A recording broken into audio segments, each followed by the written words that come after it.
Hi guys. Okay, in today's video, we are going to learn how to do truth tables. So truth tables are your main formal tool in TFL, in truth functional logic, for testing whether an argument is valid, testing whether a sentence is necessarily true, necessarily false, contingent, all the rest of your key notions, consistency, whatever else there is. You can use a truth table to check for it. I'm not going to start off by showing you a truth table, though. I'm going to start off by explaining how they work by means of the tree diagrams that we've seen before. So right now on the big whiteboard page here, I've got a tree for this sentence up at the top, A and B, or C and D. So that's been all worked out here. Remember, we use these trees to test whether something is a woof, whether it's a well-formed formula, whether it's a grammatical sentence. These are all different ways of saying the same thing. The way that test goes is we want to see, can I build up that sentence at the top by starting at the bottom with atomic sentences and then joining them together by means of these branches where we put brackets around the two things below and put a connective in between them. Sometimes we're joining together atomic sentences like in this part. Sometimes we're joining together complex sentences like in the top part. Okay.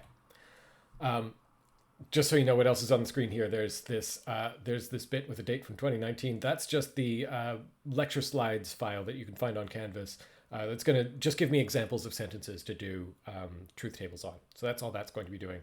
Right now it's sitting there just showing the beginning screen because the example I'm starting with is not in those slides. So, okay, we've done this tree to test whether the thing at the top is a grammatical sentence or not. And this tree tells us something about the structure of the sentence, right? It tells us that, for example, the or is the main logical operator because that's the thing that we put in last. If you're looking at the tree as building things up from the bottom as it converges towards the formula at the top, the or comes in last. Okay, we're going to use that structure that we get from the tree, the structure of which connectives get put in before which other ones. We're going to use that to test under what circumstances the formula at the top is true or false. Okay, remember I said in one of the lectures past that when we call this logic truth functional, what that means is, aside from the logical structure of a sentence that we're looking at, the only thing that makes a difference to whether the sentence is true or false, whether this complex sentence is true or false, is whether the atomic sentences it's composed of are themselves true or false. So we've got these four things, A, B, C, and D. Those are the atomic sentences that appear up here. The only information we need about this sentence, other than its logical structure, which connectives it's made of, and what order they get put together, all we need to know is whether A is true or false, whether B is true or false, whether C is true or false, whether D is true or false. So each of these things could be true, could be false, and we could have any combination of truth and falsity. Now, for each of the connectives, and, or, arrow, if and only if, and not, each of those connectives has a rule associated with it that says, well, if you have true and true down here, then is this true? If you have false and true, if you have true and false, if you have false, and so on. So, okay, let's suppose, just imagine that, let's say A is true, B is true, let's say C is false. I'm just picking things at random here. Say C is false and D is, let's go with false. Okay, so suppose we are in a situation like that. We have true, true, false, false. And now I want to know, is this overall sentence, is it true or is it false? Remember again, in our logic, those are the only two options. Every sentence is either true or false, and not both. One or the other and not both. Okay, so here's how we figure this out. I'm going to bring in a truth table.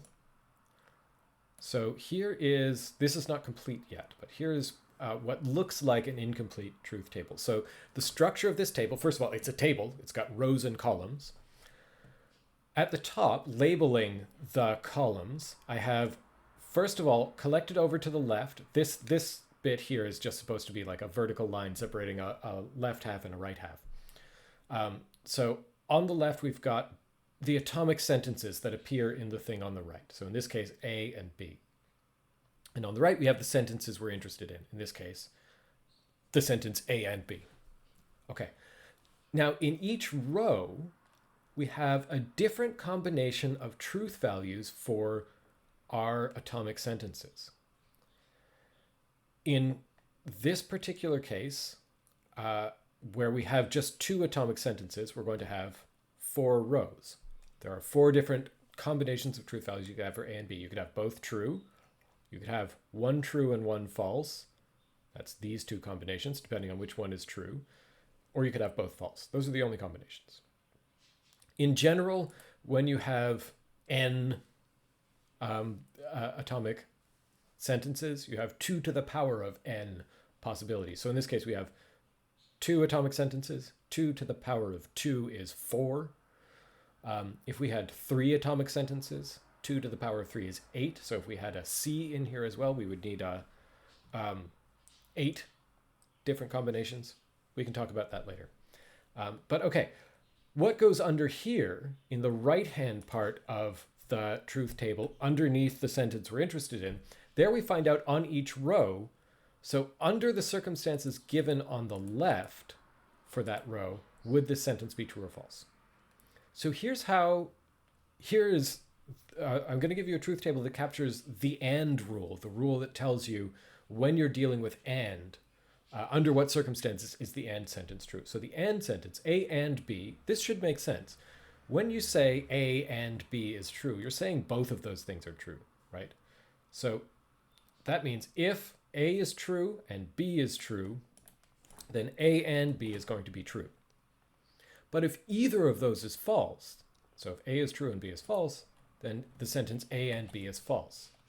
Likewise, if it's the other way around. Likewise, if both of them are false.